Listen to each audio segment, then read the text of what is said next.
안녕하세요, 여러분. 레이첼입니다. 오늘은 피겨 Q&A 두 번째 영상을 찍으려고 하는데 이번에는 조금 더 구체적인 정보를 알려드리려고 영상을 만들게 되었어요. 이제 많은 분들께서 조금 이제 피겨에 빠졌다 하면 이제 급수를 따고 싶어 하시는 분들이 되게 많으세요. 근데 급수가 피겨에서는 초급부터 8급까지 있거든요. 그래서 이제 한국에서는 4급을 따면 이제 선수로 등록이 된다고 하더라고요. 근데 이제 대부분 취미 피겨를 성인으로서 시작을 하면 초급은 무조건 다들 따더라고요. 근데 저는 약간 대회 아니면 그런 급수에 대한 욕심이 사실 전혀 없어서 저는 사실 따로 따지는 않았어요. 근데 저희 같은 반에 있었던 피겨 친구들은 거의 다 급수를 땄습니다. 근데 일단 이제 뭐 정규반에서 피겨를 시작을 하셨다. 근데 급수를 따고 싶으시다 하시면은 무조건 개인 레슨을 들으셔야 돼요. 그게 급수의 하나의 자격이거든요. 초급은 대부분 성인으로서도 따기 되게 쉬워요. 그거는 활주로 이제 한 2바퀴 돌고 크로스오버로 앞으로, 뒤로, 오른쪽, 왼쪽, 그리고 4 in, 4 out, S자로 이렇게 한 발로 미는 거 있죠. 그거를 out edge랑 in edge랑 뒤로, 앞으로 이렇게도 해요. 이렇게 날이 이렇게 있으면 여기 안쪽에 있는 in edge고요. 이쪽이 out edge라고 말을 하거든요. 그래서 이 edge를 사실 잘 사용을 해야 스케이트를 잘 탈 수가 있는 건데 뭐 피겨를 타셨으면 아시다시피 되게 이게 이렇게 가면은 넘어질 것 같아요. 진짜 무서워요, 생각보다.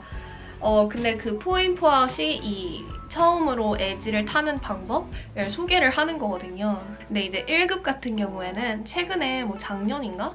1급 따기가 되게 어려워졌다고 들었거든요. 제 피겨 친구 지인들에서도 이제 1급을 꽤 딴 사람들이 있는데 이제 대부분 어렸을 때 피겨를 조금 했다던가 아니면은 정말 옛날에 그 1급을 따는 경우가 대부분이에요. 뭐 초급에서는 작품을 따로 하지 않아도 되는데 1급은 30초 작품을 해야 돼요. 작품이 30초가 아니라 1분이네요. 1분.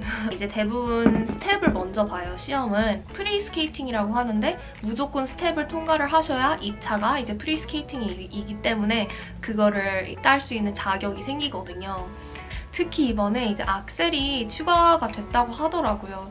근데 이제 피겨를 하시면 아시다시피 싱글 점프에서는 악셀이 제일 어려워요. 그리고 대부분 성인분들은 악셀을 뛰기까지 되게 오랜 시간이 걸리고 사실 못 뛰시는 분들도 대부분이에요. 뛰시는 분들도 물론 계시지만 그 악셀이 1급에 추가됐다는 게 성인분들한테는 굉장히 좌절이고 그냥 포기하시는 분들도 되게 많으시고 그래요. 그래서 급수는 그렇게 됩니다. 이름 같은 거를 조금 기본적인 거를 말씀을 드리자면 점프는 제일 먼저 배우는 게 버니헙이라는 거예요. 그거는 그냥 얼음에서 점프할 수 있는 그냥 소개 점프예요. 근데 버니헙, 3점프 아니면 월츠 점프라고도 주로 불리고 사르코, 토룹, 룹, 플립, 럿스, 그 다음에 악셀 이렇게 되는데 토루룹, 플립이랑 럿츠는 토 점프고요. 사르코랑 룹이랑 3점프랑 악셀은 이제 엣지 점프라고 부르거든요. 그래서 그게 무슨 말이냐면요. 이렇게 스케이트를 보시면 앞에 여기 이렇게 날카로운 부분이 토픽이라고 해요. 근데 토 점프들은 이 토를 이렇게 확 찍고 점프를 찍는 힘으로 이렇게 점프를 하는 거거든요. 엣지 점프 같은 경우는 이 엣지를 사용해서 이렇게 샥 해서 올라타서 그 엣지의 힘을 빌려서 점프를 하는 거거든요.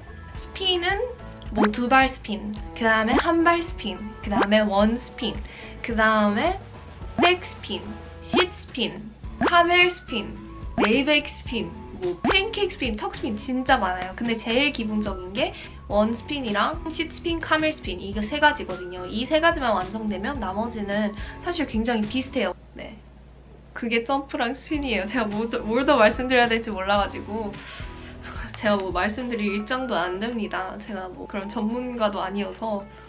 네. 이게 제 피겨 가방인데, 근데 저는 잭슨 엘리트를 신습니다. 이렇게.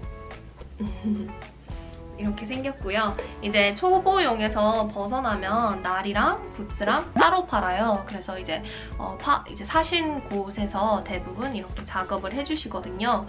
근데 이 작업을 하실 때도 진짜 좋은 데에서 하셔야 돼요. 제니스 아니면은 스포텍에 직접 가셔서 하시는 거를 추천을 해드립니다. 왜냐면 이게 조금만 삐뚤게 돼 있으면은 가다가 자꾸 휘어지는 경우가 되게 많아요. 저는 초보용에서 벗어나면 잭슨을 별로 추천하지 않아요. 왜냐면 이게 되게 잘 늘어나서 저도 지금 심지어 이게 앵클 바이츠라고 하는 건데 사실 발목 보호대예요. 이 부분에 좀 더 공간을 채우려고 그냥 끼는 거거든요. 이거랑 일반 양말이랑 수면 양말까지 신어야 그나마 이제 좀 맞는 케이스인데, 그럼에도 불구하고 이 끈도 되게 꽉 묶어야 돼서 굉장히 후회해요. 이제 많은 피겨 취미로 하시는 분들은 장비병이 걸리시는 분들이 되게 많으세요. 에디아 아이스플라이를 사시는 경우도 되게 많이 봤고, 또 피아노 사시는 분들도 되게 많이 봤고, 사실 부츠들은 다 이제 엄청난 올림픽 선수들이 신는 건데 정말 많이 연구를 해보셔야 돼요. 왜냐면은 에디아 아이스플라이가 특히 이 부분이 되게 낮아요. 한 여기까지 올 거예요. 그리고 이 굽이 또 높아요. 그래서 여기 발목을 잡아주는 그 서포트? 그러니까 불안정하다고 느끼는 분들이 되게 많으시더라고요. 그리고 굽이 여기 있다 보니까 앞으로 쏠리는 경우가 있는데, 근데 또 에디아를 엄청 좋아하시는 분들은 에디아만 무조건 신으셔야 하는 분들이셔서 이거는 진짜 케이스 바이 케이스예요. 사람마다 너무나 다르기 때문에. 날은 코로네이션 에이스예요. 코로네이션 에이스. 네, 부츠는 저는 60만 원 정도 했고요. 날은 20만 원, 30만 원 정도 했을 거예요. 그리고 이제 많은 분들이 중고로 사고 싶어 하시는 분들이 많으시더라고요. 근데 뭐 피겨 부츠, 뭐 초보용은 뭐 사실 수도 있을 것 같아요. 근데 이제 조금 피겨 초보용에서 벗어나시면 절대 중고로 저는 추천하지 않아요. 특히 날. 그분들이 사실 그 날을 파신 이유가 있으실 거예요. 여기가 날카롭지 않고 둥그레지면 연말을 계속 해줘야 되거든요. 진짜 많이 타시면 뭐 한 달에 한 번 하셔도 되고 2달에 한 번 이렇게 하셔도 되는데 연마가 불가능한 날들이 있어요. 그럼 그거는 그냥 버리셔야 된단 말이에요. 근데 이제 대부분 중고로 사시면 여기가 되게 둥글어서 진짜 안 좋아요, 그 날이. 그래서 저는 날은 절대 어차피 그거는 다시 사셔야 되는 거기 때문에 돈 낭비라고 생각을 하거든요. 부츠 같은 경우에도 마찬가지예요. 왜냐면 부츠도 처음 사실 때 이 작업을 많이 해주세요. 옆에 여기 복숭아뼈 같은 경우에도 이렇게 너무 꽉 끼면 이렇게 막 작업을 해주시거든요. 너무 비싸니까. 근데 사실 부츠가 뭐 중고로 사셔도 되긴 하는데 저는 그냥 오래 타실 생각이시면 그냥 한번 투자를 하시는 거를 추천해드립니다. 저는 정규반 개인 레슨 둘 다 해봤는데요. 저는 정규반이 훨씬 더 좋았습니다. 왜냐하면 정규반은 일단 저희는 성인반이 따로 있었기 때문에 대관을 사용을 하기 때문에 스케이트를 탈 수 있는 공간이 되게 넓어요. 그리고 성인으로서 그냥 아이들, 꼬맹이들 사이에서 배우는 게 되게 살짝 저는 개인적으로 민망하더라고요. 근데 개인 레슨도 사실 1대1 이런 개념이 아니라 소그룹으로 진행이 되거든요. 근데 대부분 이제 일반 개장 시간에서 그 중간에 원 안에서 개인 레슨을 받는 거예요. 근데 그 선생님이랑 그 학생들만 있는 게 아니라 그 원 안에서 아마 선생님이 3명에서 4명까지 있을 거예요. 그러면 그 조그만한 원 안에서 그 선생님 3명, 4명과 그 선생님 4명의 학생들이랑 다 같이 스케이트를 타는 거예요. 엄청 무서워요. 왜냐면은 그 날로 스핀하다가 누구를 이렇게 확 칠 것 같고 점프도 뛸 공간이 없고 되게 복잡해요. 이제 대부분은 그 선생님이 대관을 빌리셔서 타는 경우가 되게 많은데 그 선생님만 그 대관을 하는 경우에는 드물고 정말 많은 선생님들이 그 대관을 이용을 하시고 그 대관 안에서 그 모든 아이들이랑 같이 타는 거예요. 정규반이 훨씬 더 좋은 것 같아요, 저는. 뭐 예민이라는 단어라기보다 안전을 좀 더 엄격하게 생각하시는 링크장들이 되게 많아요. 특히 성인분들에게. 저는 목동 아이스링크에서 탔는데 목동 아이스링크는 사실 뭐 성인으로서 가서 스핀을 돈다, 점프를 돈다, 일반 개장 시간대 하는 거를 되게 긍정적으로 생각을 하셨고 뭐 긍정적이라기보다 전혀 별로 상관을 안 하셨어요.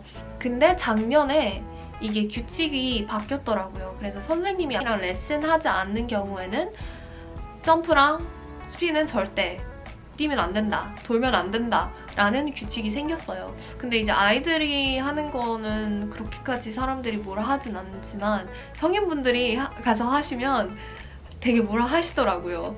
아마 저희가 좀 더 다칠 확률도 있고 또 이제 키도 크다 보니까 그런 위험함을 예방하기 위해서 그런 규칙을 만든 것 같아요. 근데 피겨는 모든 운동이도 그렇다시피 시간이 제일 중요하거든요. 그만큼 연습을 해야 그만큼 느니까. 근데 아무튼 목동 아이스링크가 그런 규칙이 새로 생겼는데 저는 링크장에서 태릉을 제일 좋아하거든요. 왜냐면 태릉이 진짜 멀긴 하지만 그래도 진짜 커요. 그 아이스링크가 2개가 있고 또 그 겉에 큰 스피드스케이터 위에서 큰 게 있잖아요. 근데 그 큰 게 있다 보니까 놀러 오신 분들은 그 바깥에서 타고 그 두 링크장 안에서는 이제 연습을 하실 수 있는 경우가 되게 많은데 태릉이 제일 엄격해요. 진짜 이거는 케이스 바이 케이스예요. 어쩔 때는 전혀 아무런 말을 하지 않고요. 어쩔 때는 절대 활주만 가능하다라고 하시는 선생님들이 몇 명 계세요.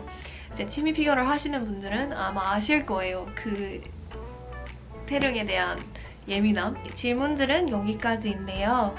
만약 좀 더 궁금하신 부분들이 있으시다면 댓글로 남겨주시면 될 것 같아요.